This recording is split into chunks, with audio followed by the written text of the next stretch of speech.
F8 आज के lecture का आगाज करते हैं। हम स्टडी कर रहे थे पिछले कई दिनों से, 2 दिनों से ऑडिट प्रोसीजर्स, लेकिन जितना टाइम हम इसके ऊपर लगा रहे हैं उससे कहीं ज़्यादा अहम है ये। हमने पढ़ा 7 तरह के प्रोसीजर हैं जो ऑडिटर परफॉर्म करते हैं दुनिया में। कितनी तरह के प्रोसीजर्स हैं? 7 तरह के प्रोसीजर।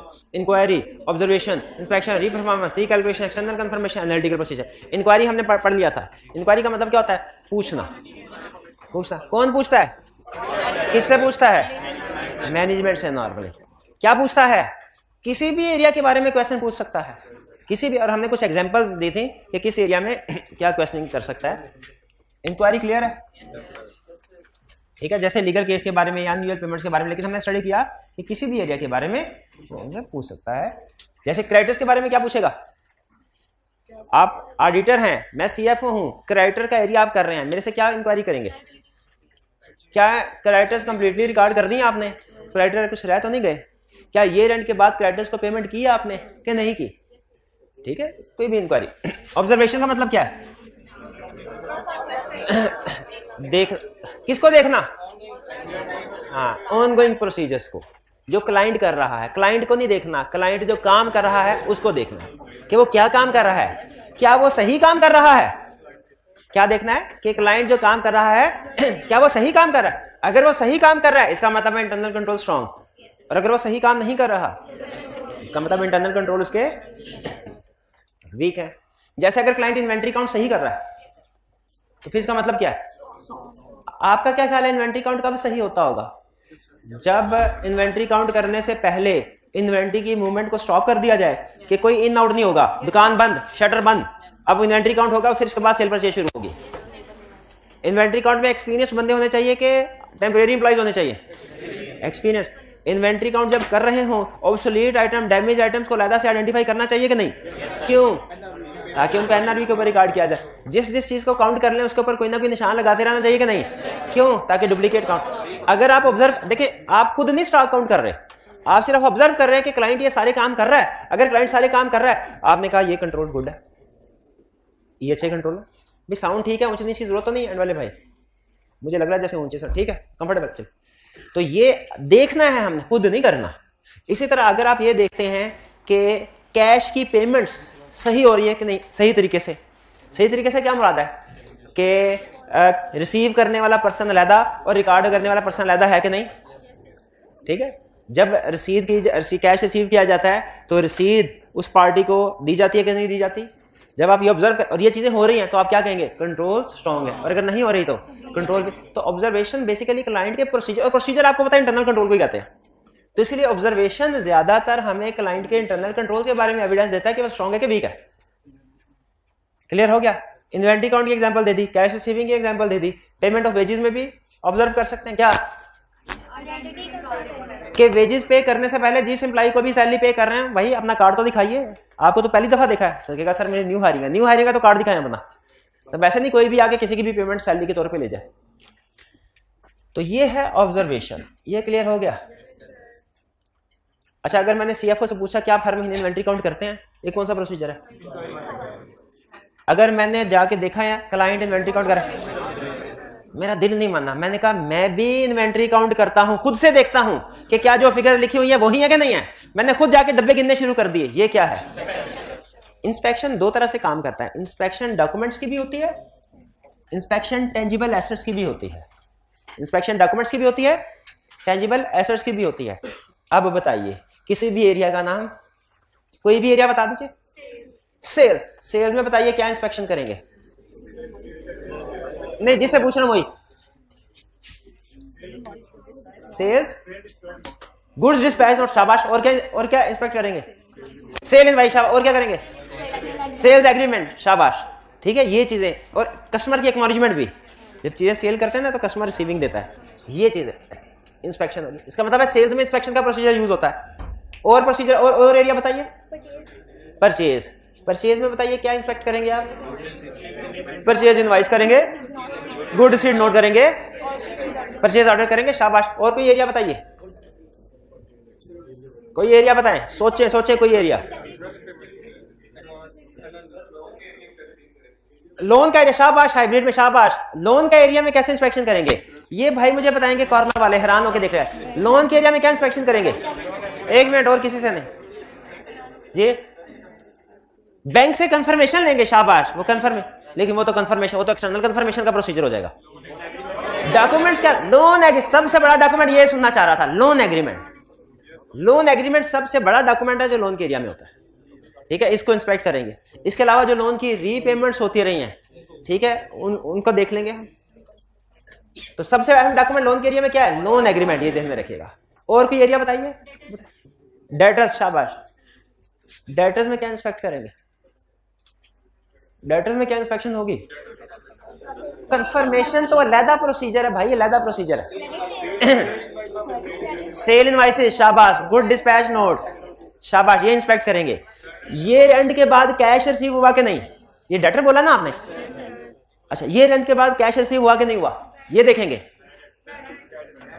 नहीं इंस्पेक्ट डॉक्यूमेंट, क्या इंस्पेक्ट? डॉक्यूमेंट्स बतानी है, डॉक्यूमेंट्स वगैरह। अच्छा एक मिनट, अरे आपने कहा डेटर्स के एरिया में सेल इनवाइस देखेंगे, ये अभी कहा है आपने? नहीं अभी कहा नहीं है, नहीं आपने कहा था तो मैंने कहा डेटर्स के एरिया में से कितने स्टोर्स कहा है डेटर्स के एरिया में सेल इनवाइस इंस्पेक्ट करेंगे? क्यों करेंगे? वो तो सेल्स के एरिया में करने चुके। हाँ, सेल्स का और डेटर्स का in relation double entry system है ना, तो बेसिकली जो डेटर क्रिएट हुए हैं क्रेडिट सेल की वजह से ही हुए हैं। तो डेटर्स को वेरीफाई करते हुए डेफिनेटली क्रेडिट सेल्स को देख सकते हैं हम, सेल इनवाइसेस भी देख सकते हैं। ये में रखिएगा, आगे चल के बहुत से कुछ प्रोसीजर ऐसे आएंगे, आप क्रेडिटर के प्रोसीजर कर रहे होंगे, उसमें एक आधा परचेज का भी आ जाएगा और आप कहेंगे ये तो सर ने गलत लिख दिया है। क्रेडिटर्स के एरिया में परचेजेस का क्या काम? क्या डबल एंट्री सिस्टम है, क्रेडिटर्स क्रिएट ही परचेजेस के थ्रू हुए।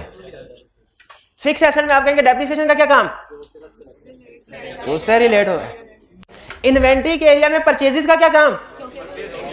तो ये जहन में रखिएगा, शाबाश, के डबल एंट्री सिस्टम की वजह से हमारे कुछ एरियाज ऐसे हैं जिनका दूसरे एरिया के साथ लिंक होता है, रिलेशनशिप होता है। तो कुछ सारे नहीं कह रहा, ये ना डेटर्स का एरिया है सारे सेल्स के प्रोसीजर छाप दें आप, ऐसे नहीं, लेकिन कुछ प्रोसीजर ऐसे होंगे जो सेल्स के एरिया से उठ के डेटर्स में आ जाएंगे, जैसे इनवाइसेस वगैरह। जी इंस्पेक्शन क्लियर हुई, डॉक्यूमेंट्स की और टेंजिबल। और बताइए एरिया बताइए, एरिया आज यही काम करना, area. Fix asset, fix asset में क्या इंस्पेक्शन होगी बताइए, आप बताइए फिक्स एसेट में क्या इंस्पेक्शन होगी? एक मिनट,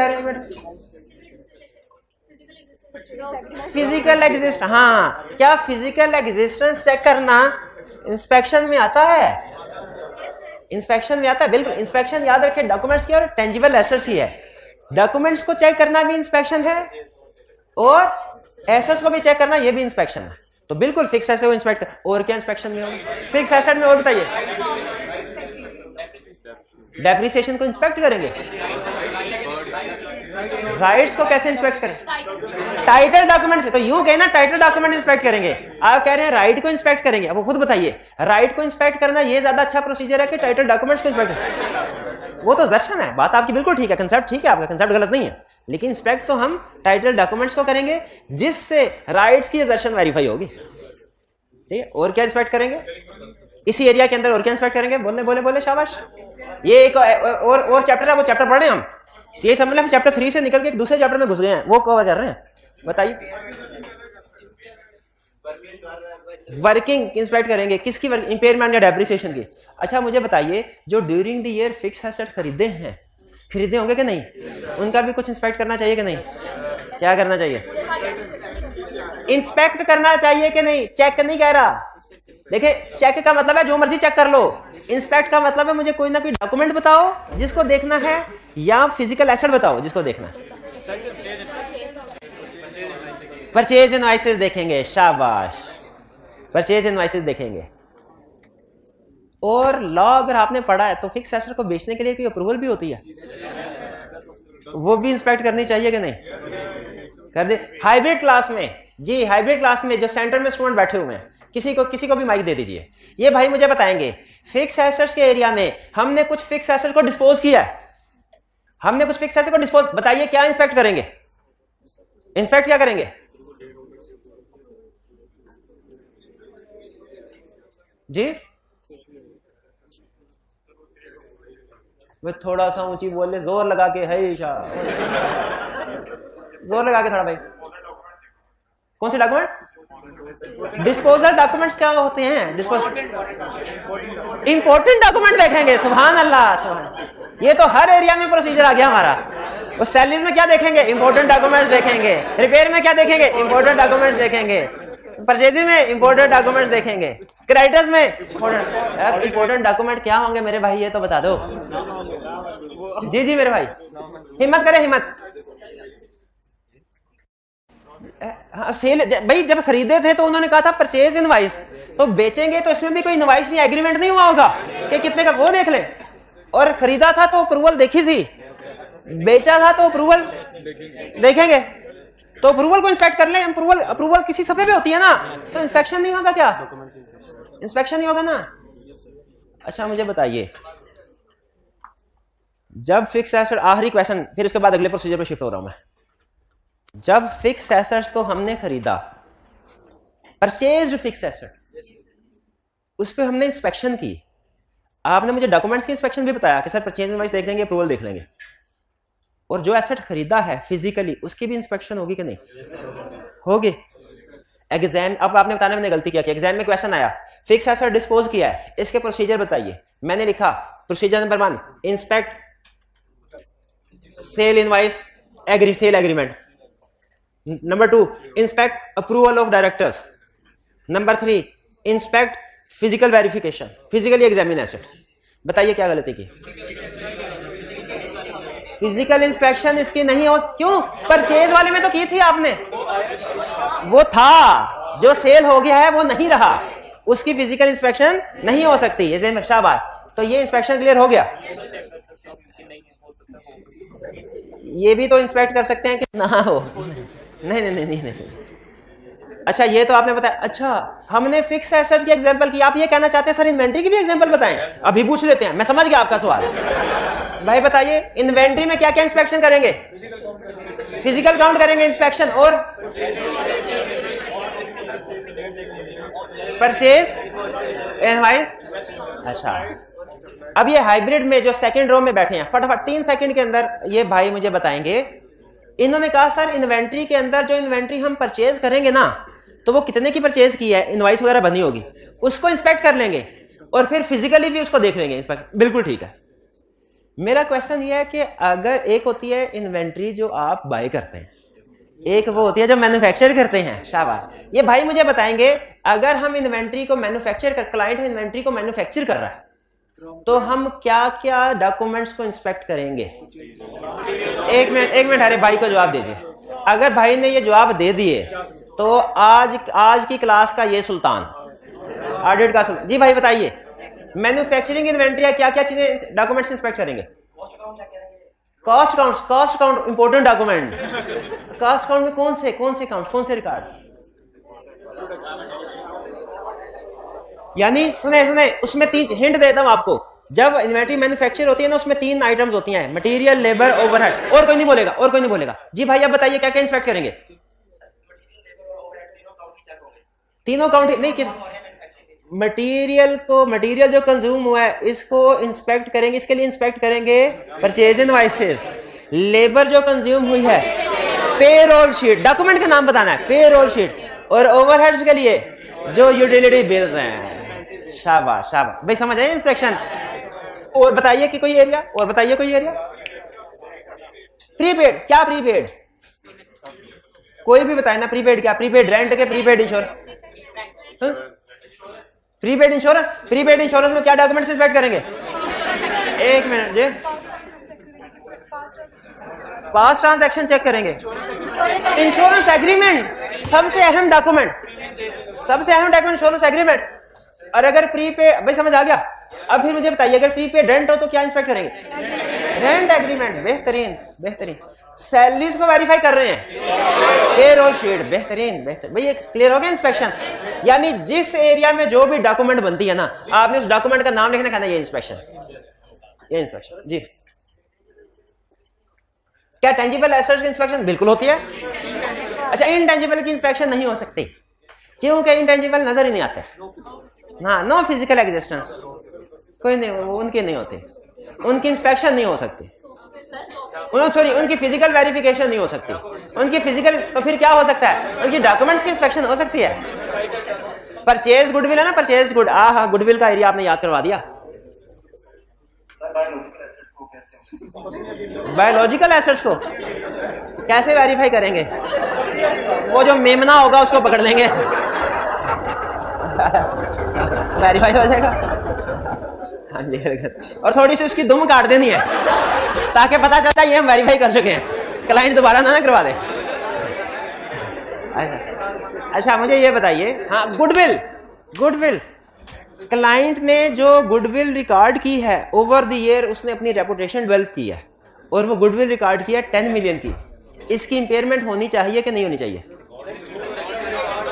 शाबाश, रिकॉर्ड ही नहीं होना चाहिए, इंपेयरमेंट तो दूर का, बेहतरीन। अब सुनिए, गुडविल इंटेंजिबल एसेट है, क्लाइंट ने 100 मिलियन गुडविल रिकॉर्ड की, आपने कहा किसकी रिकॉर्ड की?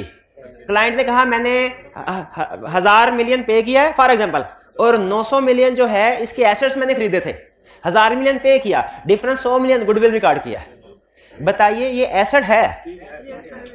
फिजिकल एग्जामिनेशन इसकी हो सकती है, फिजिकल इंस्पेक्शन नहीं हो सकती, डॉक्यूमेंट्री इंस्पेक्शन हो सकती है। तो क्या इंस्पेक्ट करेंगे? वो परचेज एग्रीमेंट, वो एग्रीमेंट जो बायर सेलर के दरमियान में हुआ है बिजनेस को बेचने का, जिसमें लिखा होगा कि ये एसेट्स ऐसा इतने एसेट्स है, इतने लगे। अच्छा आपको उसका नाम बता दूं, टेक्निकल एक रिपोर्ट बनती है जिसमें जब भी आप कोई बिजनेस खरीदने लगते हैं ना, तो एक प्रोफेशनल को एंगेज करते हैं, वो रिपोर्ट बनाता है जिसपे सारे एसेट्स और लायबिलिटीज की लिस्ट और वैल्यू लिखी होती है, उसको कहते हैं ड्यू डिलीजेंस रिपोर्ट। ये लफ्ज कभी सुना आपने? कहां सुना है? लॉ में, लॉ में ड्यू डिल, हाँ हाँ अच्छा वो डायरेक्टर वाला, वो लोन देते हैं ड्यू डिलीजेंस, हाँ बिल्कुल ठीक है, बिल्कुल ठीक है। आगे चलते, इंस्पेक्शन क्लियर हो गया, फिर इसके बाद आगे चलते हैं एक्सटर्नल कंफर्मेशन। सॉफ्टवेयर देखिए, उसकी फिजिकल वेरिफिकेशन नहीं हो सकती सॉफ्टवेयर की, सॉफ्टवेयर के भी डॉक्यूमेंट्स को चेक करते हैं, क्योंकि सॉफ्टवेयर आपका पायरेटेड भी हो सकता है, जेन्युइन भी हो सकता है, ठीक है। हाँ बिल्कुल, लाइसेंस देखेंगे, शाबाश। अब मैंने विंडो अपने लैपटॉप में जेन्युइन किया कि पायरेटेड, कैसे पता? आप विंडो देख के नहीं अंदाजा लगा सकते। आपको मैंने अगर बाय किया हुआ ना, तो मेरे ईमेल में वो उन्होंने हाँ कंफर्मेशन ईमेल मुझे वो भेजा करते हैं, वो सबूत होगी इस बात। और इनवाइस जब पे करते हैं ना, तो उसकी इनवाइस भी जनरेट होती है। तो सॉफ्टवेयर को भी फिजिकल के जरिए से नहीं, डॉक्यूमेंट्री इंस्पेक्शन के जरिए से हम वेरीफाई करते हैं। एक्सटर्नल कंफर्मेशन का मतलब क्या है? ऑब्टेन एविडेंस, ऑब्टेन करना किससे? थर्ड पार्टी से, शाबाश। कैसे? Directly, in return. 3 अल्फाज हैं और 7-8 केस स्टडीज हैं। 3 अल्फाज क्या हैं? Directly, third party, return. ये तीनों चीजें होंगी तो एक्सटर्नल कंफर्मेशन होगी, एक भी चीज मिसिंग होगी वो एक्सटर्नल कंफर्मेशन नहीं होगी, ठीक है। एविडेंस ऑब्टेन करना है। थर्ड पार्टी कौन कौन हो सकती है? बैंक, लॉयर्स, डेटर्स, क्रेडिटर्स, शाबाश। अच्छा यहां पे ध्यान में रखिएगा, 2-3 चीजें बता रहा हूं। डेटर्स और क्रेडिटर्स को भी कंफर्मेशन भेजी जाती है, बैंक्स और लॉयर्स जो कंपनी के वकील हैं उनको भी कंफर्मेशन भेजी जाती है। जरा फोकस कीजिए, सोचिए, दिमाग लड़ाइए और मुझे बताइए दोनों में से कौन सी कैटेगरी ज्यादा है? मैं डेटर क्रेडिटर वाली के बैंक लॉयर? बैंक्स और लॉयर्स वाली कैटेगरी ज्यादा क्रिटिकल, ज्यादा सेंसिटिव इंफॉर्मेशन है, एग्री करते हैं? इसीलिए हमें स्टैंडर्ड ये कहते हैं डेटर और क्रेडिटर्स पे सैंपल बेस पे कंफर्मेशन लेटर सेंड करो, लेकिन बैंक्स और लॉयर्स पे 100% कंफर्मेशन लेटर सेंड करो, सारी की सारी पार्टीज को, जितने भी बैंक्स हैं, जितने भी लॉयर्स हैं। क्योंकि बाज़ औक़ात एक बैंक में ऐसी ट्रांजैक्शन हो रही है वो पूरी कंपनी का, हाँ वो उनके सिग्निफिकेंट होते हैं, और एक लॉयर ऐसा केस लड़ा होता है जो पूरी कंपनी को ठप कर सकता है। इसीलिए डेटर और क्रेडिटर्स भी अहम है, बैंक और लॉयर, लेकिन ये ज्यादा अहम है, इन पे 100% और इन पे सैंपल बेस पे लिखा हुआ आगे। और दूसरी चीज क्या? अच्छा मुझे बताइए, हम अपने क्लाइंट के ऑडिटर हैं कि क्लाइंट के डेटर, क्रेडिटर और बैंक्स और लॉयर्स के भी? हमारा जो क्लाइंट पे चलता है, पता नहीं चलता। हम इनको हम क्लाइंट से कहीं इंफॉर्मेशन दो, क्लाइंट ना दे, क्लाइंट की ऐसी की तैसी फेर देते हैं, हम डायरेक्टर्स को बता देते हैं, बोर्ड मॉडिफाई कर देते हैं। लेकिन अगर ये लोग हमें इंफॉर्मेशन ना दे, कुछ कर सकते? इसमें तो हमारे क्लाइंट का भी कसूर नहीं है। क्लाइंट से कहते हैं, हाँ सुन ले जरा, स्टैंडर्ड कहता है अगर डेटर क्रेडिटर को कंफर्मेशन लेटर सेंड करे, जवाब ना आए, अल्टरनेटिव प्रोसीजर परफॉर्म कर लें। क्या करें? लेकिन अगर बैंक्स और लॉयर्स को कंफर्मेशन लेटर सेंड किया और जवाब नहीं आया, कोई अल्टरनेटिव प्रोसीजर नहीं है, लाजमी इनको कंफर्मेशन लेटर सेंड करके इनसे जवाब दिलवाएं, मैनेजमेंट को इन्वॉल्व करें दरमियान में। अगर फिर भी एविडेंस नहीं मिलता तो रिपोर्ट को मॉडिफाई कर दें। इसका कोई अल्टरनेट प्रोसीजर नहीं। बात समझ आ रही है? बैंक्स और लॉयर्स के केस में दो बातें उसने बताई। एक क्या बताई? सैंपल बेस पे कंफर्मेशन लेटर सेंड करो, 100% नहीं। दूसरी क्या बताई? अगर जवाब ना है ना, अल्टरनेटिव प्रोसीजर परफॉर्म कर लो। और बैंक और लॉयर्स के केस में क्या बताया? कोई लाजमी एविडेंस ऑब्टेन करना है, अगर नहीं तो रिपोर्ट मॉडिफाई करते हैं। एक केस में उसने केस स्टडी थी, उसने पार्ट ए में उसने कहा डेटर को कंफर्मेशन लेटर सेंड किया, जवाब नहीं आया। दूसरे में कहा बैंक को कंफर्मेशन लेटर सेंड किया, जवाब नहीं आया। स्टूडेंट ने कहा दोनों एक ही है, दोनों एक ही करा है, क्या दोनों एक ही केस है? हालांकि दोनों में फर्क था। इसमें अल्टरनेटिव प्रोसीजर लिखने थे और इसमें फर्क था नहीं, बल्कि मैनेजमेंट को इंसिस्ट करेंगे कि बैंक से कंफर्मेशन लेटर।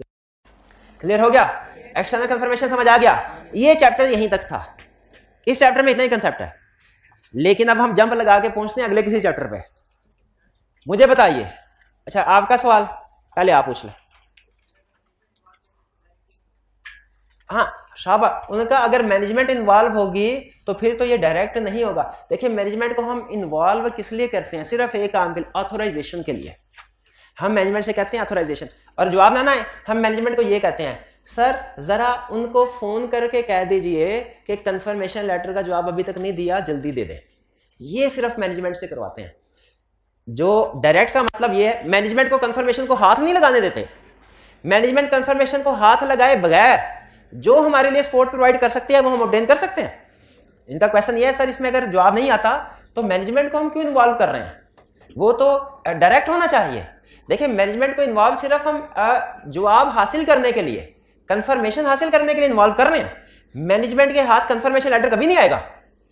अगर मैनेजमेंट, बल्कि एक केस स्टडी में उसने कह दिया जवाब नहीं आ रहा था, हमने मैनेजमेंट से कहा जरा फोन करके उसे कहो कि हमारे ऑफिस में जल्दी जवाब भेजे। हम जब कंफर्मेशन लेटर भेजते हैं ना, प्रैक्टिकली आपको बात बता दूं, तो लेटर में ना एक जवाबी लिफाफा भी भेज देते हैं ताकि जो पार्टी है ना डेटर क्रेडिटर, वो हमें जवाब दे दे, उसका खर्चा कम लगे। उस जो इन्वेलप होता है दूसरा, उस पर एड्रेस पता है किसका होता है? उस पर ऑडिटर के ऑफिस का एड्रेस होता है, क्लाइंट का एड्रेस नहीं होता। तो हम मैनेजमेंट से ये कहते हैं कि क्लाइंट से कहे कि हमें जवाब हमारे ऑफिस पे भेज दे। कंफर्मेशन मैनेजमेंट के हाथ नहीं लगनी चाहिए, ठीक है।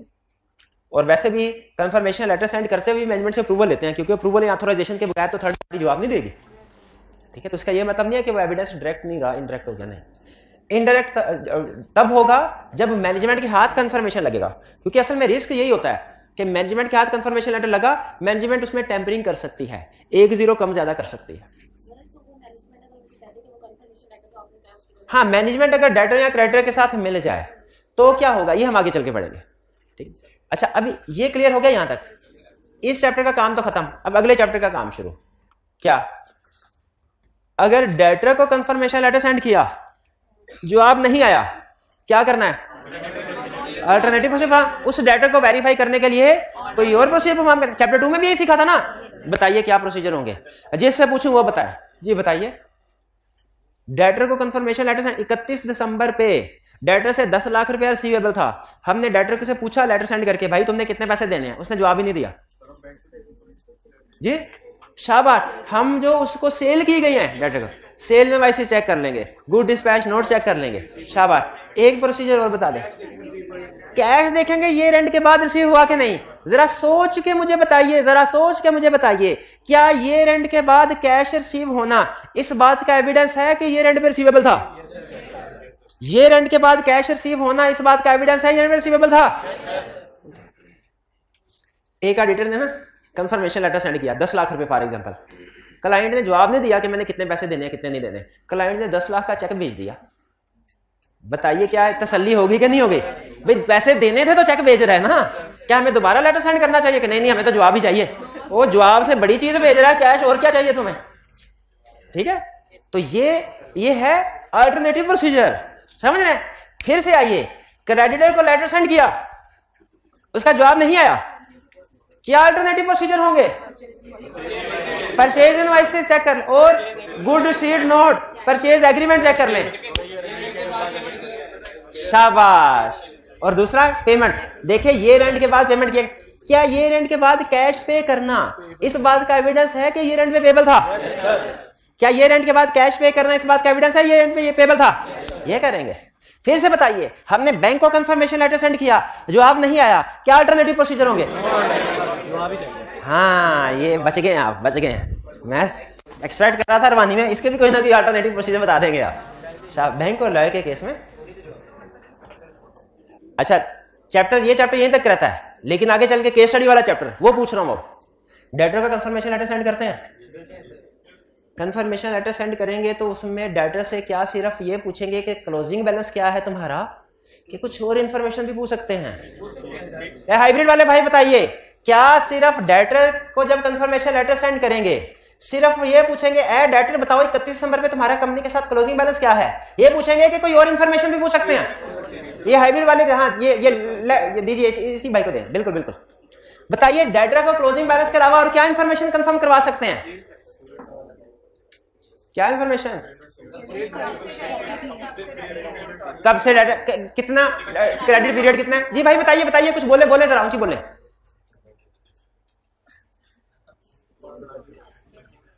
जी थोड़ा सा ऊंची बोले मेरे भाई।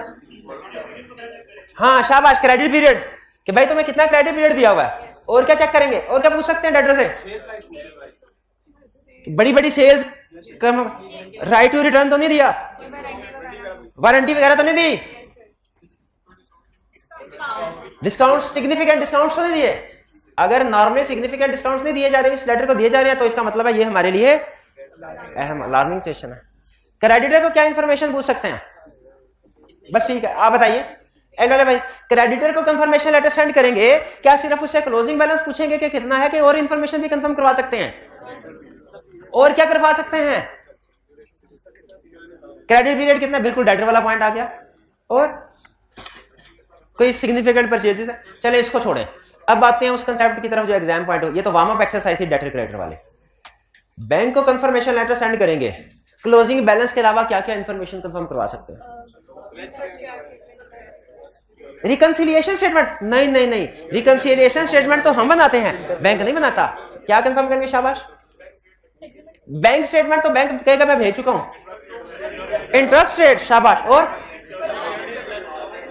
सिक्योरिटी के तौर पे, लेकिन सिक्योरिटी से पहले लोन ना पूछ ले, भाई लोन होगा तो सिक्योरिटी होगी ना। लोन क्या? शाबाश। लोन का रीपेमेंट पीरियड क्या है, रीपेमेंट शेड्यूल क्या है, इंटरेस्ट रेट क्या है, सिक्योरिटी के तौर पे क्या चीजें रखवाई है? आखिरी क्वेश्चन, लॉयर को कंफर्मेशन लेटर सेंड करेंगे, उसको क्या कंफर्म करवाएंगे? लीगल केसेस कितने हैं कंपनी के खिलाफ, लिस्ट दो हमें। कौन सा केस हारेंगे, कौन सा जीतेंगे, और जो केस हारेंगे पेनल्टी कितनी अमाउंट की हो सकती है वो एस्टिमेट करके बताओ। ये उससे हम अमाउंट ऑफ पेनल्टी क्यों पूछते हैं? क्योंकि हमने प्रोविजन रिकॉर्ड करना है। इसको हम बोलते हैं फाइनेंशियल इंप्लीकेशन, उस केस की outcome, list plus outcome plus financial implication, तीन चीजें पूछते हैं। लिस्ट ऑफ केसेस, आउटकम यानी विन के लूज, और फाइनेंशियल इंप्लीकेशन यानी अगर हारे तो कितने पैसे अदा करने पड़ेंगे। ये एक्सटर्नल कंफर्मेशन क्लियर हो गया? अच्छा, एक्सटर्नल कंफर्मेशन इक्का दुक्का और केसेस में भी हो सकता है, जैसे अगर क्लाइंट के एसेट किसी थर्ड पार्टी के पास पड़े हो, वेयर हाउस वगैरह, प्लेज वगैरह, तो हम उस थर्ड पार्टी को, प्रैक्टिकली हमारे पास दो ऑप्शन होती हैं, या तो खुद उस थर्ड, जिस तरह क्लाइंट का स्टॉक वेरीफाई करते हैं, स्टॉक काउंट करते हैं, उससे थर्ड पार्टी के पास चले जाएं, उसे क्या दिखाओ स्टॉक किधर पड़ा है हमारे क्लाइंट का। दूसरा ऑप्शन क्या है? उसको लेटर सेंड कर लें कि भैया हमने सुना है कि हमारे क्लाइंट का स्टॉक आपके पास मौजूद है, कंफर्म करके बताइए आपके पास है कि नहीं है तो कितना है। बिल्कुल, एक्सटर्नल कंफर्मेशन क्लियर हो गया। रिकैलकुलेशन, इसमें री को अलग करें, कैलकुलेशन का मतलब क्या है? कैलकुलेट करना, हिसाब किताब करना। आप कैलकुलेटर के ऊपर जो भी काम करेंगे वो कैलकुलेशन है। कैलकुलेटर के ऊपर क्या काम करते हैं? प्लस माइनस मल्टीप्लिकेशन डिवीजन, बस ये चार चीजें यूज होती हैं ऑडिट प्रोफेशन में। इससे ऊपर जितने भी फंक्शन आपने क्यूएम में सीखे थे ना, पता नहीं क्या क्या सीखा था आपने, प्रोबेबिलिटी, हाइपोथेसिस, वो पता नहीं क्या, वो कोई काम नहीं उनका प्रैक्टिकल लाइफ में। हमारे प्रोफेशन में कम से कम मुझे तो, मेरे इल्म में तो नहीं। सिर्फ ये चार। रिकैलकुलेशन का मतलब मैथमेटिकल एक्यूरेसी चेक करना, क्लाइंट का कुछ रिकॉर्ड होगा जिसके ऊपर उसने कैलकुलेशन मारी होगी, कोई ना कोई मल्टीपल। किस चीज के ऊपर कैलकुलेशन आ रही होती है? सेल इनवाइस के ऊपर, परचेज इनवाइस के ऊपर, यूटिलिटी बिल तो छपे छपाए आते हैं, उसके ऊपर क्लाइंट के, सैलरी शीट के ऊपर, डेप्रिसिएशन शेड्यूल के ऊपर, प्रोविजन फॉर बैड डेट के ऊपर, provision for warranty, interest expense के ऊपर, trial balance debit credit tally है कि नहीं, ठीक है। ये इन सब में कैलकुलेशन आ रही है। ये इसको कैलकुलेट करना, ये calculator, provision for bad debt की कैलकुलेशन, डेप्रिसिएशन की ये कैलकुलेशन, क्लाइंट ये करता है कैलकुलेशन। क्या क्लाइंट डेप्रिसिएशन कैलकुलेट करता है? क्या client provision for bad debt calculate करता है? क्या क्लाइंट रेंट एक्सपेंस कैलकुलेट करता है? इंश्योरेंस एक्सपेंस कैलकुलेट करता है? इंटरेस्ट एक्सपेंस कैलकुलेट करता है? सैलरीज करता है? सैलरी कैलकुलेशन तो ऑडिटर क्या करता है? रीकैलकुलेट करता है। क्यों? क्यों? चेक करने के लिए कि क्लाइंट ने कैलकुलेशन ठीक की है कि नहीं की। तो रीकैलकुलेशन का मतलब क्या है? क्लाइंट की परफॉर्म की हुई कैलकुलेशन को दोबारा चेक करना। अब ये कंसेप्ट समझ आ गया ना? एग्जांपल जो मर्जी फिट कर दे, एग्जांपल जो मर्जी फिट कर दे, कंसेप्ट समझ आ गया? यानी क्लाइंट के जो डॉक्यूमेंट्स का रिकॉर्ड है उसके ऊपर जो कैलकुलेशंस हुई है मैथमेटिकल, उसको चेक करना। अगर आप सिंपल कैलकुलेशन के बगैर चेक कर लेना कि डॉक्यूमेंट बैंक रिकंसिलिएशन स्टेटमेंट बनी है कि नहीं बनी, ये इंस्पेक्शन, शाबाश, ये इंस्पेक्शन हो जाएगा। लेकिन अगर आप उसके ऊपर देखें एडिशन डिडक्शन सही हुई है कि नहीं, ये रिकैलकुलेशन हो जाएगा। तो कंसेप्ट समझ आ गया? तो जो यानी अमाउंट्स के ऊपर फोकस करना है। क्लाइंट के सिस्टम में जहां कहीं अमाउंट्स आ रही है, हमने रीचेक किया तो ये रिकैलकुलेशन होगी। क्लियर? सेल या परचेज इनवॉइसेस की रिकैलकुलेशन, डेटर्स की कि वो एजिंग के साथ मैच करते हैं कि नहीं, फिक्स एसेट्स को बेचा है तो उसके ऊपर जो प्रॉफिट है लॉस हुआ उसको रिकैलकुलेट करना। ये रिकैलकुलेशन की बड़ी एग्जांपल है। बाकी आप खुद भी लिख सकते हैं, प्रोविजन फॉर बैड डेट की, रेंट एक्सपेंस की, बाकी वो सारी भी बिल्कुल ठीक है। क्लियर हो गया? ये रिकैलकुलेशन, रिकैलकुलेशन क्लियर है? एक है रिकैलकुलेशन, एक है रीपरफॉर्मेंस। रीपरफॉर्मेंस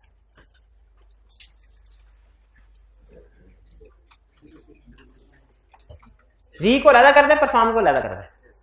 परफॉर्मेंस कौन परफॉर्मेंस करता है? क्लाइंट। क्लाइंट कोई काम कर रहा है, वही काम अगर हम भी करके देखें, रीपरफॉर्मेंस इससे करेंगे। ठीक है? रीपरफॉर्मेंस का मकसद ये होता है कि ये देखना कि क्लाइंट ने जो काम किया है वही काम हम दोबारा करें, दोनों का रिजल्ट सेम आता है कि नहीं। दोनों का रिजल्ट सेम है तो इसका मतलब दोनों ठीक है, क्योंकि हम काम ठीक कर रहे हैं ना, हम अपनी कैलकुलेशन ठीक कर रहे हैं। परफॉर्मेंस का मतलब है auditor perform procedure again which were originally performed by entity. अब सुनने रीकैलकुलेशन और रीपरफॉर्मेंस में फर्क क्या है? रीकैलकुलेशन में भी ऑडिटर वो काम कर रहा है जो क्लाइंट कर चुका है, रीपरफॉर्मेंस में भी ऑडिटर वो काम कर रहा है जो क्लाइंट कर चुका है। लेकिन रीकैलकुलेशन का मतलब है सिर्फ कैलकुलेशन करना, रीपरफॉर्मेंस का मतलब है सारे का सारा प्रोसीजर दोबारा परफॉर्म करना। Reperformance is greater concept than recalculation. हाँ, रीपरफॉर्मेंस से ज्यादा मुश्किल नहीं होगा लेकिन पहले एग्जांपल से दोनों में फर्क समझते हैं। बैंक रिकंसिलिएशन स्टेटमेंट क्लाइंट ने हमारे सामने रखी, हमने उसके एडिशन डिडक्शन देखा सही किया कि नहीं किया। हमने कहा नहीं हम तो खुद से बीआरएस बनाएंगे, ये रीपरफॉर्मेंस है। बहुत टाइम लगेगा लेकिन एविडेंस भी उतना ही ज्यादा इफेक्टिव मिलेगा, क्योंकि आपको चेक करते हुए क्या पता क्लाइंट ने कुछ अमाउंट जो है स्किप कर दी हो सकता है बैंक स्टेटमेंट में हो, कैश बुक में नहीं है, क्लाइंट ने उसकी एंट्री नहीं डाली। ठीक है, हो सकता है ना, बाजू का ऐसा होता है ना, डेबिट साइड पे भी गलती हो, क्रेडिट साइड पे भी गलती हो तो वो नेट हो जाती है। वो फिर इस तरह की गलतियां बाजू का तो ऊपर से आपको नजर नहीं आती जब तक कि आप खुद से डिटेल में काम ना करें। तो अगर आपको रिस्क ज्यादा है ना, खतरा ज्यादा है, तो आप रिकैलकुलेशन के बजाय रीपरफॉर्मेंस कर लें। जी पूछिए मेरे भाई। जी बिल्कुल, ऑडिटर फाइनेंशियल स्टेटमेंट्स नहीं बनाता, बिल्कुल हम कहते हैं। हाँ, रिकैलकुलेशन। अच्छा मेरे भाई मुझे बताइए, फाइनेंशियल स्टेटमेंट में कौन कौन सी चीजें शामिल है? रिकंसिलिएशन क्यों नहीं बोला आपने? हाँ नहीं, लेकिन वो फाइनेंशियल स्टेटमेंट नहीं है। रिकंसिलिएशन बनाना फाइनेंशियल स्टेटमेंट्स बनाना नहीं होता। हाँ, फाइनेंशियल स्टेटमेंट बनाने के लिए जरूरी है, लेकिन याद रखें ये इस तरह तो अगर आप कहें फिक्स एसेट्स के ऊपर डेप्रिसिएशन क्लाइंट ने सही कैलकुलेट किया कि नहीं, अगर हम ये चेक करें तो आप कहें सर ये ना कीजिएगा, क्यों, ये तो फाइनेंशियल स्टेटमेंट्स बनाने के बराबर हो जाएगा, क्लाइंट ने भी तो यही किया। नहीं, हम रीचेकिंग कर रहे हैं, याद रखें।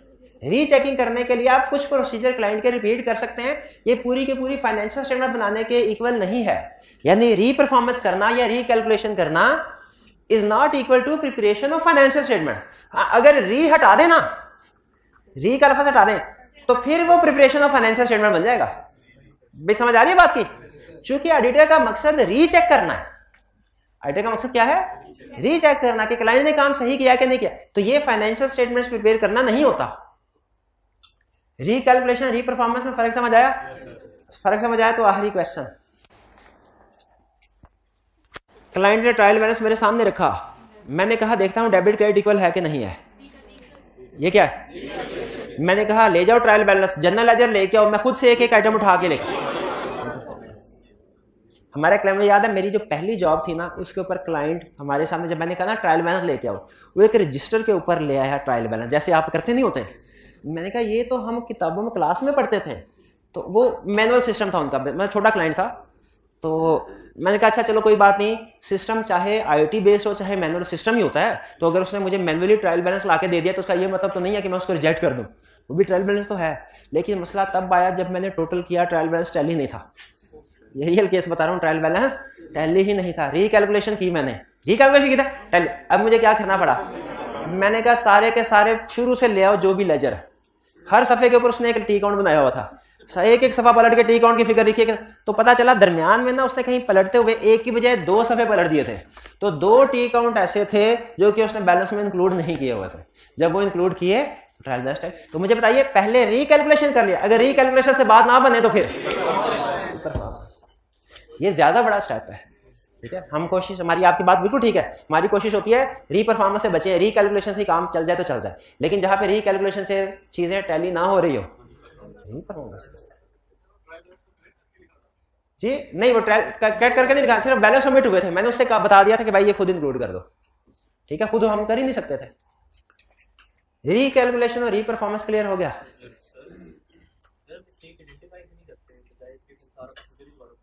मिस्टेक देखें, हम बाज़ औक़ात मिस्टेक आइडेंटिफाई कर लेते हैं, लेकिन उसी क्वांटिफिकेशन के लिए हमें डिटेल काम करना पड़ता है ना। मिस्टेक तो मैंने तभी आइडेंटिफाई कर ली जब ट्रायल बैलेंस टैली नहीं था, मिस्टेक तो आइडेंटिफाई होगी ना कि कोई ना कोई, लेकिन एग्जैक्टली वो गलती है क्या, वो ठीक कैसे होगी, किस अमाउंट से होगी, इसके लिए डिटेल काम करने पड़ता है। भाई अभी तक कितने प्रोसीजर, मैं तो भूल ही गया, इतने प्रोसीजर पढ़े हमने, इतने पढ़े भूले, इंक्वायरी, ऑब्जर्वेशन, इंस्पेक्शन, री परफॉर्मेंस, रीकैलकुलेशन, एक्सटर्नल कंफर्मेशन, अब लास्ट आ गया एनालिटिकल प्रोसीजर। अच्छा, अब एक चीज ध्यान में रखिएगा, 6 प्रोसीजर, इनकी तरतीब जरूरी नहीं है, आगे पीछे कर सकते हैं। पहले एक्सटर्नल कंफर्मेशन से शुरू कर ले, मुझे कोई इतराज नहीं। कंसेप्ट अहम है, और कंसेप्ट से भी ज्यादा एग्जांपल्स अहम है, क्योंकि केस स्टडी में आपको वो अनसर्टेन सिचुएशन देगा ना, तो उसमें आपने एग्जांपल्स अपनी जो सोची हुई है वो फिट करनी। जैसे अभी आप जजमेंट की बेस, ये आपकी जजमेंट थोड़ी थोड़ी ना क्रिएट हो रही है, जब मैं आपसे क्वेश्चन पूछ रहा हूँ और आप मुझे खुद से बता रहे हैं ना, ये आपकी प्रोफेशनल जजमेंट क्रिएट करने की कोशिश कर रहा हूँ मैं। ठीक है, तो इसी तरीके से आपने प्रैक्टिस करते रहना। लास्ट हमारा प्रोसीजर है एनालिटिकल प्रोसीजर, और ये जरा ध्यान से सुनिएगा, इसके ऊपर 15-20 मिनट लगाने मैंने। क्या है एनालिटिकल प्रोसीजर्स? अच्छा, ये था रीकैलकुलेशन। रीकैलकुलेशन किसकी? डॉक्यूमेंट्स एंड रिकॉर्ड्स की। रीकैलकुलेशन किसकी? आप में से कोई स्टूडेंट मुझे बुक्स ऑफ अकाउंट्स और फाइनेंशियल स्टेटमेंट में फर्क बता सकता है? फाइनेंशियल स्टेटमेंट मतलब income statement, balance sheet, cash flow statement, notes accounts, और इसके अलावा बाकी जो नीचे जितनी भी चीजें होती हैं। सेल इनवॉइस फाइनेंशियल स्टेटमेंट का हिस्सा है, बुक्स ऑफ अकाउंट्स का। परचेज इनवॉइस, फिक्स एसेट बेचा उसकी invoice, trial balance, ageing reports. Ageing reports बनती है ना, ठंडे पड़ गए एजिंग रिपोर्ट सुना नहीं कभी? एजिंग रिपोर्ट नहीं सुना कभी आपने काउंटिंग में प्रोविजन फॉर बैड डेट्स का कंसेप्ट पढ़ा है? तो ये पढ़ा है कि प्रोविजन 2 तरीकों से कैलकुलेट, एक तो ये है कि एक ही रेट लगा दें सारे डेटर्स के ऊपर, एक होता है कि हाँ स्पेसिफिक प्रोविजन, कैटेगरीज बना दें और हर कैटेगरी के ऊपर अलग रेट लगाए। ये सीखा कि नहीं सीखा? तो ये जो डेटर्स की कैटेगरी बनाते थे इसे क्या कहते थे आप? क्या है? क्या कहते थे? Ageing analysis. और यही तो है एजिंग रिपोर्ट। इसे अकाउंटिंग में एजिंग एनालिसिस कहते थे होंगे आप, और ऑडिट में क्या कहते हैं? Ageing report. एजिंग रिपोर्ट किस लिए जरूरी होती है? प्रोविजन को कैलकुलेट करने के लिए, क्योंकि इसमें पुराने पुराने रिसीवेबल लदा आ जाते हैं और उनके ऊपर ज्यादा प्रोविजन रिकॉर्ड करनी होती है। ये एजिंग वाली बात समझ आई? एजिंग रिपोर्ट ये भी डॉक्यूमेंट्स है। चले, हमें ये पता चल गया फाइनेंशियल स्टेटमेंट लदा चीज है, documents and records, books of accounts, documents और रिकॉर्ड बुक्स ऑफ अकाउंट्स में आता है। फाइनेंशियल स्टेटमेंट लदा है, डॉक्यूमेंट्स से रिकॉर्ड से लदा है। फाइनेंशियल स्टेटमेंट लदा है, अहम कंसेप्ट है। फाइनेंशियल स्टेटमेंट्स लदा है, डॉक्यूमेंट्स रिकॉर्ड लदा है। फाइनेंशियल स्टेटमेंट्स में भी नंबर्स होते हैं, डॉक्यूमेंट्स रिकॉर्ड्स में भी नंबर होते हैं।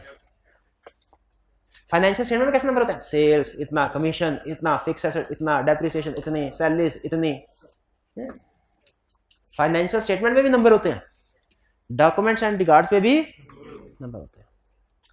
जब आप डॉक्यूमेंट्स या रिकॉर्ड पे नंबर्स को चेक कर रहे हो वो ठीक है कि नहीं? रिकैलकुलेशन नहीं, डॉक्यूमेंट्स या रिकॉर्ड्स के ऊपर, जैसे सेल इनवॉइस, जैसे परचेज इनवॉइस। और अगर आप फाइनेंशियल स्टेटमेंट्स के जो फिगर्स हैं उनको चेक कर रहे हो वो ठीक कैलकुलेट हुई है कि नहीं? Analytical procedure. इसका मतलब ये हुआ कि रिकैलकुलेशन इंडिविजुअल ट्रांजैक्शंस पे होगा, रिकैलकुलेशन इंडिविजुअल ट्रांजैक्शंस पे होगा, जबकि एनालिटिकल प्रोसीजर फाइनेंशियल स्टेटमेंट्स की टोटल वैल्यू पे होगा। फाइनेंशियल स्टेटमेंट्स की टोटल। नहीं बात समझ आई? फिर से समझते हैं क्या कह रहा है। एनालिटिकल प्रोसीजर का मतलब इवैल्यूएशन। इवैल्यूएशन का मतलब क्या होता है? वेरिफिकेशन करना। इवैल्यूएशन का मतलब एनालिटिकल प्रोसीजर मींस इवैल्यूएशन, यानी वेरिफिकेशन। किसकी वेरिफिकेशन? फाइनेंशियल इंफॉर्मेशन की। फाइनेंशियल इंफॉर्मेशन किसे कहते हैं? फाइनेंशियल स्टेटमेंट्स में जो भी नंबर्स आ रहे हो उसे फाइनेंशियल इंफॉर्मेशन कहते हैं। फाइनेंशियल स्टेटमेंट्स में जो भी इंफॉर्मेशन, जो भी नंबर आ रहे हो उसे क्या कहते हैं? Financial information. एक होती है फाइनेंशियल इंफॉर्मेशन, एक होती है non financial information. Financial information क्या है? जो इनकम स्टेटमेंट बैलेंस शीट में आ रही हो। और नॉन फाइनेंशियल क्या है? जो इनकम स्टेटमेंट बैलेंस शीट में ना आ रही हो। सेल्स क्या है? सेल्स फाइनेंशियल इंफॉर्मेशन है। सैलरीज क्या है? फाइनेंशियल। नंबर ऑफ एम्प्लॉइज क्या है? नंबर ऑफ यूनिट सोल्ड क्या है? तो मुझे बताइए एनालिटिकल प्रोसीजर से कौन सी इंफॉर्मेशन वेरीफाई होती है? फाइनेंशियल इंफॉर्मेशन होती है। फाइनेंशियल इंफॉर्मेशन जो फाइनेंशियल स्टेटमेंट्स में, इनकम स्टेटमेंट, बैलेंस शीट में अपीयर हो रही है। इसका मतलब है एनालिटिकल प्रोसीजर में कौन सी फिगर चेक करते हैं हम? जो इनकम स्टेटमेंट, बैलेंस शीट में अपीयर हो रही हो।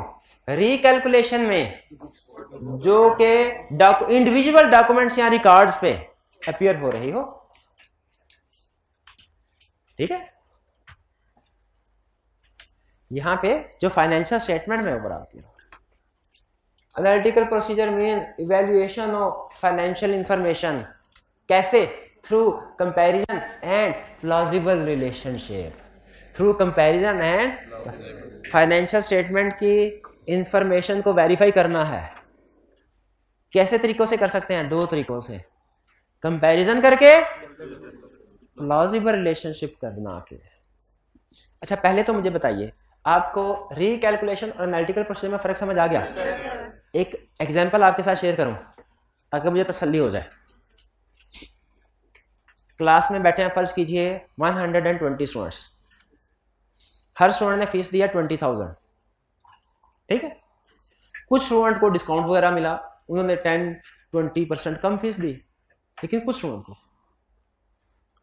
मैं ये देखना चाहता हूं कि सारी क्लास का जो रेवेन्यू रिकॉर्ड किया गया वो ठीक किया गया कि नहीं, क्योंकि मुझे शायद उसमें से कुछ कमीशन मिलना है। मेरे पास दो ऑप्शंस हैं, आपने बताना है कौन सा रिकैलकुलेशन है, कौन सा एनालिटिकल। पहले दोनों सुन लीजिएगा, फिर डिसीजन करना है पे। पहला तरीका मेरा ये है मैं मैनेजमेंट से कहूं सर मुझे सारे स्टूडेंट्स की लिस्ट दीजिए और हर स्टूडेंट के आगे लिखा हो कि उसने कितनी फीस दी है, ठीक है। मैनेजमेंट ने लिस्ट दी, मैंने इनसे कहा भाईजान अपनी जरा इनवाइस दिखाएं, जो आपने फीस जमा करवाई है तो आपको कॉलेज वाले ने कुछ दिया है, दिखाएं जरा। इन्होंने दिखाया, मैंने टिक कर लिया। आपके किधर इनवाइस, टिक कर लिया। आपकी किधर, टिक कर लिया। सैंपल बेस के ऊपर मैंने 20-25 को चेक कर लिया, मेरी तसल्ली हो गई। एक प्रोसीजर ये है, इससे भी बिल्कुल तसल्ली हो सकती है, लेकिन इसमें याद रखें टोटल सेल्स इनकम की फिगर नहीं वेरीफाई हुई, इंडिविजुअल फिगर्स वेरीफाई हो रही हैं। दूसरा तरीका क्या है, मैं कहूं छोड़ो लिस्ट को, छोड़ो इंडिविजुअल ट्रांजैक्शंस को, मुझे सिर्फ ये बताओ क्लास में टोटल स्टूडेंट कितने थे, इतने, और फीस कितनी थी, दोनों को मल्टीप्लाई करके देखो उतनी ही फीस आ रही है कि नहीं आ रही। देखा जो एक्चुअली रिकॉर्ड हुई थी फीस थोड़ी सी कम थी, मैंने पूछा ये थोड़ी सी फीस कम क्यों है, उसका सर डिस्काउंट, मैंने कहा हो गई तसल्ली। बताइए इस तरीके से भी सेल्स वेरीफाई हो जाती है कि नहीं। एक पहला तरीका वेरिफिकेशन का, एक दूसरा तरीका वेरिफिकेशन का। पहले तरीके को क्या कहते हैं, दूसरे तरीके को क्या कहते हैं, एनालिटिकल प्रोसीजर। अच्छा, एनालिटिकल प्रोसीजर का मतलब वेरिफिकेशन कर रहे हैं, क्लियर हुआ। किसकी, फाइनेंशियल इंफॉर्मेशन की, डॉक्यूमेंट्स या रिकॉर्ड्स की नहीं, इंडिविजुअल ट्रांजैक्शन की नहीं, टोटल फिगर जो फाइनेंशियल स्टेटमेंट में आ रहा है उसकी। कैसे, through comparison and plausible relation. अब कंपैरिजन और प्लॉजिबल रिलेशनशिप में आपको बताता हूं। प्लॉजिबल रिलेशनशिप का मतलब है फाइनेंशियल स्टेटमेंट्स में डबल एंट्री सिस्टम है, हर अकाउंट दूसरे को अफेक्ट करता है। फाइनेंशियल स्टेटमेंट्स में डबल एंट्री सिस्टम की वजह से कुछ अकाउंट्स ऐसे होते हैं जो इंक्रीज हो तो उनके साथ कुछ दूसरे अकाउंट्स भी इंक्रीज हो जाते हैं, और जब वो डिक्रीज हो तो उसके साथ दूसरे भी डिक्रीज हो जाते हैं। ठीक है, क्या ऐसा होता है, एग्जाम्पल दे सकते हैं।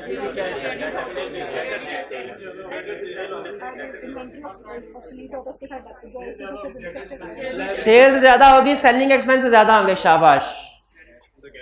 फिक्स एसेट्स ज्यादा होंगे, डेप्रिसिएशन ज्यादा होगी, बिल्कुल ठीक है, ठीक है। लोन ज्यादा होगा, इंटरेस्ट एक्सपेंस, बिल्कुल ठीक। तो एग्री करते हैं कि कुछ एरियाज ऐसे होते हैं फाइनेंशियल स्टेटमेंट के जो किसी ना किसी दूसरी इंफॉर्मेशन से लिंक कर, जब आप इन दोनों का आपस में लिंक करके वेरिफिकेशन करें ना, इसे कहते हैं एनालिटिकल प्रोसीजर। लफ्ज प्लॉजिबल रिलेशनशिप का मतलब क्या है, प्लॉजिबल का मतलब प्लॉजिबल रिलेशनशिप के साथ लिख लें इज इक्वल टू को रिलेशन। वो पढ़ जाते कहीं मैथ में, को रिलेशन किसे कहते हैं, जब एक चीज बढ़े और दूसरी भी बढ़ रही हो, उसे नहीं को रिलेशन कहते हैं। फाइनेंशियल स्टेटमेंट्स के अगर कोई से दो अकाउंट इकट्ठे बढ़ रहे हों, एक बढ़ने से दूसरा भी बढ़ रहा हो, तो हम क्या कहते हैं, दोनों में को रिलेशन है या प्लॉजिबल रिलेशनशिप है, प्लॉजिबल रिलेशन। अब सुनिए, अब सुनिए, कंसेप्ट कंप्लीट। अब एग्जांपल के साथ इसको क्लियर कर रहा हूं।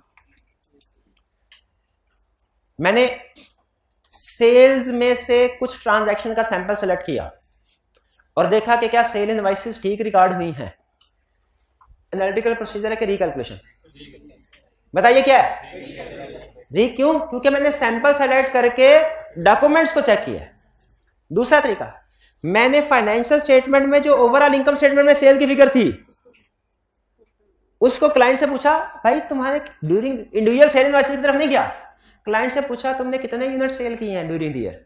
उसने कहा मैंने 5000 यूनिट सेल किए हैं। मैंने कहा एक यूनिट की प्राइस कितनी है, उसने कहा 1500। मैंने दोनों को मल्टीप्लाई कर दिया, मैंने कहा तुम्हारा रेवेन्यू इतना होना चाहिए, देखा रेवेन्यू तकरीबन उतना ही था। इससे भी वेरिफिकेशन हो जाती है नहीं कि नहीं, हो जाती है। ये तरीकाकार क्या कहलाता है, एनालिटिकल। ये रिकैलकुलेशन नहीं कहलाएगा, क्योंकि इसमें हम इंडिविजुअल ट्रांजैक्शन या डॉक्यूमेंट्स की तरफ डिटेल में नहीं गए, बल्कि हमने फाइनेंशियल स्टेटमेंट के ऊपर ऊपर टोटल फिगर को वेरीफाई कर लिया। ये क्या है, एनालिटिकल प्रोसीजर है कि नहीं। आपने क्या कहा था कि सर री परफॉर्मेंस से बेहतर है रिकैलकुलेशन कर लेना, यही कहा था ना। अब मैं क्या कह रहा हूं, और रिकैलकुलेशन से भी बेहतर है एनालिटिकल प्रोसीजर परफॉर्म कर लो। इधर तो खजल ख्वार होते रहोगे, 50, 60, 70 ट्रांजैक्शन देखोगे, इधर एक ही स्टेप में सारी फिगर वेरीफाई हो जाएगी। भाई बात समझ आई कि नहीं आई। ये प्लॉजिबल, क्योंकि नंबर ऑफ यूनिट सोल्ड में और सेल्स इनकम में प्लॉजिबल रिलेशनशिप है ना, जितने नंबर में बढ़ते जाएंगे सेल्स बढ़ता जाएगा। तो प्लॉजिबल रिलेशन, एनालिटिकल प्रोसीजर में दो काम होते हैं, प्लॉजिबल रिलेशनशिप भी, कंपैरिजन भी। कंपैरिजन क्या होता है भला, इस साल सेल्स कम है, पिछले साल सेल्स ज्यादा थी, क्यों, यह है कंपैरिजन। कंपैरिजन का मतलब है इस साल की फिगर को पिछले साल की फिगर के साथ कंपेयर करना। यह है कंपैरिजन। यह भी एनालिटिकल प्रोसीजर होता है। पिछले साल की निस्बत इस साल सेल्स कम क्यों है? कोई रीजन बता दें। कोई कंपेटिटर आ गया। ये मेरा प्रोसीजर एनालिटिकल प्रोसीजर है, एनालिटिकल प्रोसीजर है। अच्छा, अगर बाद में क्या मुझे देखना चाहिए वाकई कोई कंपेटिटर आया कि नहीं आया? ये जो बाद में मैं इन्वेस्टिगेट करूंगा ना कि वाकई ही कंपेटिटर आया कि नहीं आया, ये भी एनालिटिकल प्रोसीजर है जी। हाँ, नॉन, ये भी एनालिटिकल प्रोसीजर है। अच्छा, अब मुझे बताइए, अब कुछ एग्जांपल के साथ क्लियर करते हैं। पेरोल, मेरे सीनियर ने मुझे कहा पेरोल को वेरीफाई करो, जरा गौर से सुनेगा एग्जांपल। पेरोल को वेरीफाई करो। मैंने कहा अच्छा। मैंने कहा 12 महीने 12 सैलरी शीट रिकॉर्ड हुई है। मार्च, मई और अगस्त की सैलरी शीट सैंपल बेस पे मैंने निकलवाई और उसमें जितने एम्प्लॉयज आ रहे थे उनको चेक किया कि उनको सही सैलरी मिली है कि नहीं मिली।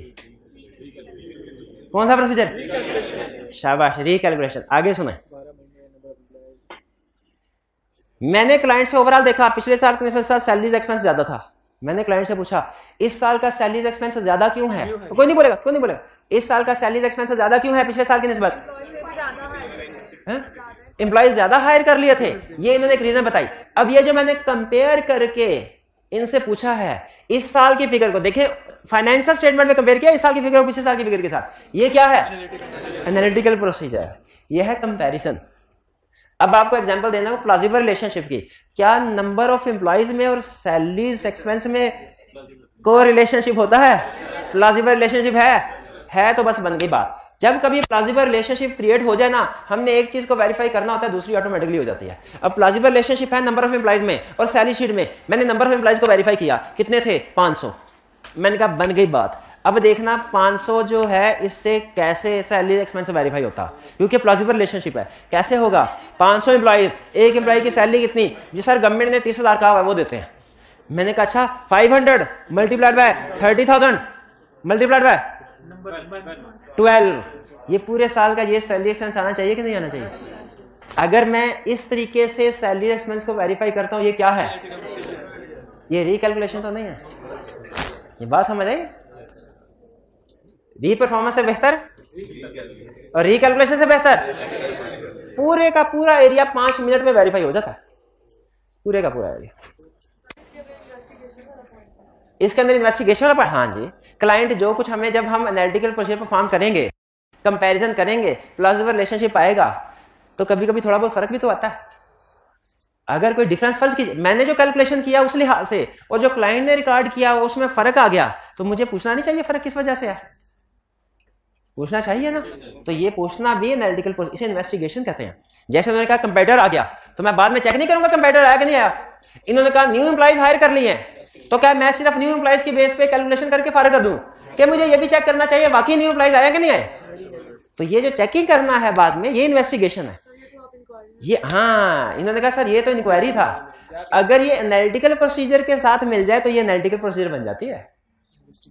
एनालिटिकल प्रोसीजर के साथ मिल जाए वो इंक्वायरी जो एनालिटिकल प्रोसीजर के लिए की जाएगी, वो क्या हो जाएगी? Analytical procedure.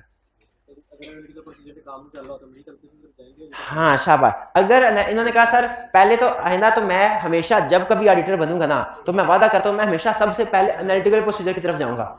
लेकिन सर बताइए अगर एनालिटिकल प्रोसीजर से काम ना बनता हुआ, कभी ऐसा भी होता है, तो फिर क्या करना पड़ेगा? फिर आपको डिटेल में काम करना पड़ेगा। अगर एनालिटिकल प्रोसीजर से काम नहीं बन रहा तो क्या करना पड़ेगा? डिटेल में काम करना है। डिटेल में काम करने का मतलब रिकैलकुलेशन। फिर आपको इंडिविजुअल ट्रांजैक्शन सेलेक्ट करके उनकी वेरिफिकेशन करनी पड़ेगी। फिर सैंपल बेस पे इंडिविजुअल ट्रांजैक्शन सेलेक्ट करना है। अच्छा मुझे बताइए, ये जो हम डिटेल में काम करते हैं, अगर आपको फर्क समझ आ गया तो जो डिटेल्स में काम करते हैं हम, इसमें सैंपलिंग होती है कि ओवरऑल अमाउंट को वेरीफाई करते हैं, और एनालिटिकल प्रोसीजर में सैंपलिंग होती है कि ओवरऑल? ओवरऑल। शाबाश, क्लियर होगी ये चीज? ठीक है। लेकिन हम फाइनेंशियल स्टेटमेंट की हर आइटम पे एनालिटिकल प्रोसीजर परफॉर्म नहीं कर सकते, जिनमें रखिएगा, सिर्फ उन पे कर सकते हैं जिनमें रिलेशनशिप होता है। जी ये था हमारा आज का लेक्चर। और हमने, अच्छा मुझे बताइए, एनालिटिकल प्रोसीजर में कंपैरिजन भी किया जा सकता है और प्लॉजिबल रिलेशनशिप भी समझा दिया ना आपको। और कंपैरिजन तो बहुत ही आसान है, कंपैरिजन तो आपको बताने की जरूरत ही नहीं है पिछले साल के साथ। हॉरिजॉन्टल एनालिसिस इसे कहते हैं, कंपैरिजन को मैंने नहीं पढ़ा शायद, ये अगर पढ़ा हुआ आपने तो ठीक है। आप इनकम स्टेटमेंट के ऊपर क्या कंपैरिजन, क्या क्या किस किस चीज का कंपेयर करेंगे? इस साल की सेल्स को पिछले साल की सेल के साथ, और इस साल के एक्सपेंस को पिछले साल के एक्सपेंस के साथ। शाबाश। इस साल की सैलरी को पिछले साल की सैलरी के साथ। बिल्कुल ठीक है, बिल्कुल ठीक। भाई मुझे बताइए, अब एंड पे सारे प्रोसीजर समझ आ गए, एक्सप्लेन कर दिए। अच्छा, आपने कोशिश क्या करनी है? आपने कोशिश ये करनी है, कंसेप्ट समझ आ गया ना, एग्जाम्पल आप खुद से बनाएं। इसके एंड पे, इस लर्निंग ऑब्जेक्टिव के एंड पे 3 क्वेश्चन हैं, वो मिलते जुलते ही हैं वो तीनों क्वेश्चंस। उसमें एग्जाम्पल ही पूछ रहा है। आप में से हर स्टूडेंट ने कोशिश करनी है कि वो वाली एग्जाम्पल्स लिखे जो किताब में नहीं लिखी हुई, यानी जो बुक में एग्जाम्पल लिखी हुई है ना, वो ना लिखें, खुद से बनाने की कोशिश करें। इस लर्निंग ऑब्जेक्टिव का असल मकसद ये नहीं आपको यार, वो आपसे कभी ये नहीं पूछेगा, जहां तक मेरी अंडरस्टैंडिंग, जो इसका करंट पैटर्न है कि बताओ ऑब्जर्वेशन क्या है, उसकी 2 एग्जाम्पल दो। जिस तरह के क्वेश्चन आपको उसने लर्निंग ऑब्जेक्टिव में दिए हुए ना, जिस तरह का क्वेश्चन आईक्यू के क्वेश्चन बैंक में है, उस तरह का क्वेश्चन नहीं पूछेगा, करंट पैटर्न उसका नहीं है ये। इसलिए आपने ये ऐसे तैयार नहीं करना है इस लर्निंग ऑब्जेक्टिव को कि मैं ये देखो इंक्वायरी की डेफिनेशन रटा मारूं, नीचे 2 एग्जाम्पल रटा मारूं। नहीं नहीं नहीं, सिर्फ समझना है आपने। क्वेश्चन को सॉल्व करते हुए आपने, लाजमी है आपके ऊपर क्या, कि आपने जो एग्जाम्पल लिखनी है ना, वो वाली लिखनी है जो बुक में नहीं है। खुद से बनाइए, चाहे गलत हो जाए। अगर आपको शक है गलत है, कल क्लास में आऊंगा, मेरे साथ शेयर कीजिएगा, ठीक है। लेकिन इस लर्निंग ऑब्जेक्टिव से वही स्टूडेंट सीख पाएगा जो खुद से प्रोसीजर बनाएगा।